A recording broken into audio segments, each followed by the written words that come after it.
খুব অল্প সময়ে নিজ অভিনয় গুণে দর্শকদের মন কেড়েছেন তানজিম সাইয়ারা তটিনী।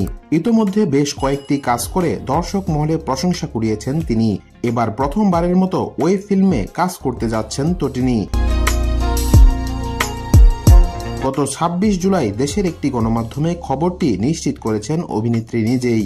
এর আগেও ওটিটির পর্দায় দেখা গিয়েছিল তটিনীকে, তবে সেটি ছিল একটি অ্যান্থোলজি সিনেমার পর্বে। এই মুহূর্তে সিরিজের পরিকল্পনা পর্বে অভিনয় করেছিলেন তিনি। নাম ঠিক না হওয়া নতুন ওই ফিল্মটি নির্মাণ করবেন সানি সানোয়ার। তবে সিরিজটির গল্প ও নিজের চরিত্র সম্পর্কে এখনই বলতে নারাজ তিনি। পরিচালক নিজেই নাকি সময় হলে সিনেমাটির বিস্তারিত প্রকাশ করবেন বলে জানিয়েছেন তটিনী।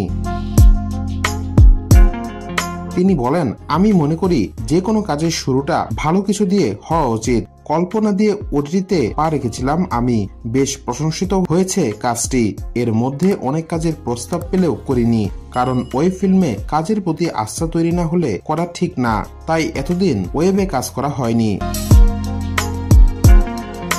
তটিনী বলেন, ওয়েবের কাজগুলো সাধারণত সময় নিয়ে প্রস্তুতি নিয়ে নির্মিত হয়।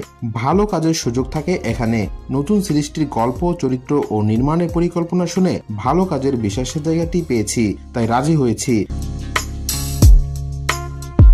জানা গেছে আগামী ৫ আগস্ট থেকে ওয়েব ফিল্মটির শুটিং শুরু হওয়ার কথা রয়েছে, তবে দেশের বর্তমান পরিস্থিতির কারণে সেটা পেছাতে পারে। প্রসঙ্গত, ইতোমধ্যে ৩টি নাটকের শুটিংও শেষ করেছেন তটিনী।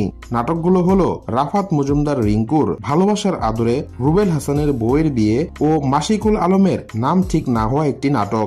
আরেকটি নাটক শুটিং শুরু হলেও দেশের বর্তমান পরিস্থিতির কারণে আপাতত বন্ধ আছে।